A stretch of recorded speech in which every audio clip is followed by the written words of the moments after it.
चलिए, आज एक ऐसी दुनिया की बात करते हैं जो है तो हमारी आंखों के ठीक सामने, पर हम उसे अक्सर देख नहीं पाते। ये कहानी है उन तमाम चीजों की जिन्हें हम रोज इस्तेमाल करते हैं कि आखिर वो बनती कैसे हैं। कभी सोचा है, ये जो फोन हाथ में है, जो कपड़े पहने हैं, यहाँ तक कि सुबह की चाय का कप, ये सब चीजें, ये आती कहाँ से हैं? तो चलिए एक कहानी से शुरू करते हैं। सोचिए, दिवाली का जगमगाता बाजार है। चारों तरफ रोशनी, भीड़ और अनगिनत चीजें। और इसी भीड़ में हरीश नाम का एक लड़का खड़ा है और बस यही सोच रहा है कि यार, इतनी सारी चीजें इतनी बड़ी तादाद में आखिर बनती कैसे हैं। बस यही सवाल, यहीं से हमारी आज की पड़ताल शुरू होती है। तो हरीश के इस सवाल का जवाब वो बाजार के शोर में तो मिलेगा नहीं। इसके लिए हमें पर्दे के पीछे जाना होगा। तो चलिए, दुकान की चकाचौंध से निकलकर सीधा उस जगह चलते हैं जहां ये सारा जादू होता है, यानी कारखाने में। तो ये विनिर्माण या मैन्युफैक्चरिंग आखिर है क्या भला? बहुत सीधे शब्दों में कहें तो ये किसी साधारण सी चीज को एक खास चीज में बदलने का हुनर है। समझ लीजिए, एक तरह का औद्योगिक जादू है जहां कुदरत से मिली चीजों को और ज्यादा कीमती और काम का बना दिया जाता है। देखिए, ये पूरी कहानी ना बस 3 हिस्सों में बटी है। पहला कदम, हम प्रकृति से उसका तोहफा लेते हैं, जैसे कि लकड़ी, गन्ना या फिर जमीन के नीचे छिपा हुआ लोहा। दूसरा कदम, इन सबको कारखानों की दुनिया में लाया जाता है जहां इन पर काम शुरू होता है। और तीसरा और सबसे मजेदार कदम, ये एक नया रूप लेकर बाहर आते हैं, कागज, चीनी या फिर मजबूत स्टील बनकर।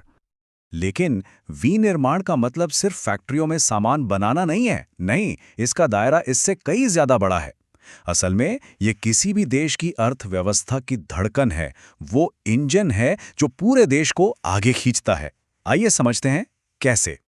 ये एक बहुत सीधी और सच्ची बात है। जो देश बनाता है वही देश आगे बढ़ता है।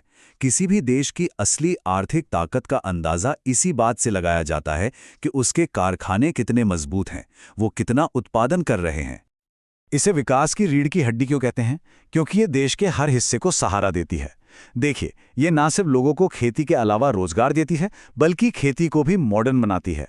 यही वो ताकत है जो गरीबी और बेरोजगारी से लड़ती है, और इसी से देश की तिजोरी में विदेशी मुद्रा आती है, जिससे देश और अमीर बनता है।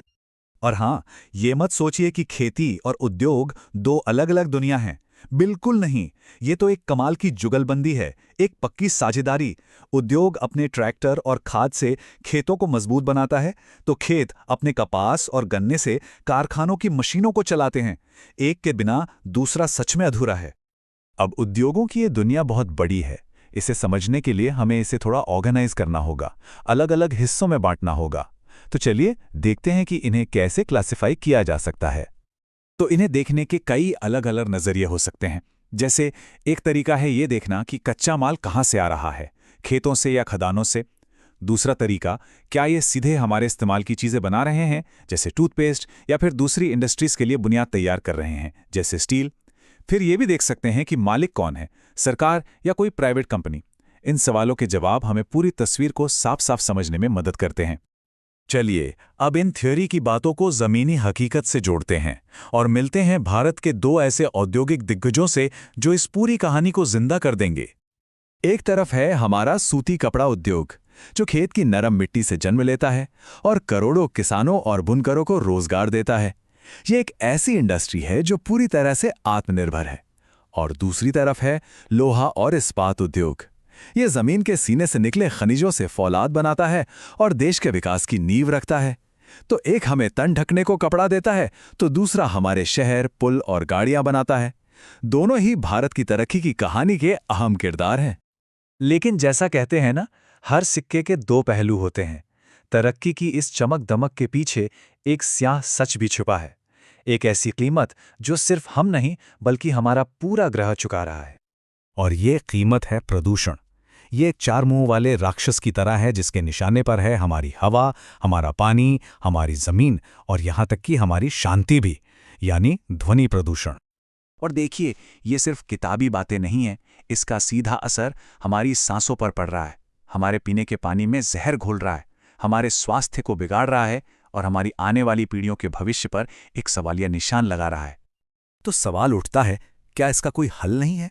बिल्कुल है। सवाल ये नहीं है कि हम विकास रोक दें, बल्कि ये है कि हम विकास का तरीका कैसे बदलें। हम इस बर्बादी को कैसे रोक सकते हैं। इस एक आंकड़े को जरा ध्यान से समझिए। फैक्ट्री से निकला सिर्फ 1 लीटर गंदा पानी हमारे पीने लायक 8 लीटर साफ पानी को जहरीला बना देता है। सिर्फ 1 लीटर 8 लीटर को बर्बाद कर देता है। ये एक ऐसी तबाही है जिसे हमें हर हाल में रोकना ही होगा। और अच्छी बात यह है कि हमारे पास इसे रोकने के तरीके मौजूद हैं। ये 3 स्टेप की प्रक्रिया उस जहरीले पानी को साफ करके हमारी नदियों और जमीन को एक नई जिंदगी दे सकती है, एक उम्मीद है। और ये सिर्फ कागजी बातें नहीं हैं, ऐसा असल में हो रहा है। भारत में एनटीपीसी जैसी कंपनियां इस रास्ते पर चलकर एक मिसाल कायम कर रही हैं। वे साबित कर रही हैं कि तरक्की और पर्यावरण की सुरक्षा दोनों एक साथ चल सकते हैं। नई तकनीक अपनाकर और कचरे का सही इस्तेमाल करके वे एक बेहतर कल का रास्ता दिखा रहे हैं। तो असली चुनौती और असली मौका यही है, एक ऐसा संतुलन साधना जहां हम आर्थिक तौर पर आगे भी बढ़ें और अपनी धरती को भी ना खोएं, दोनों को साथ लेकर चलना। तो चलिए आखिर में हरीश के उसी सवाल पर लौटते हैं।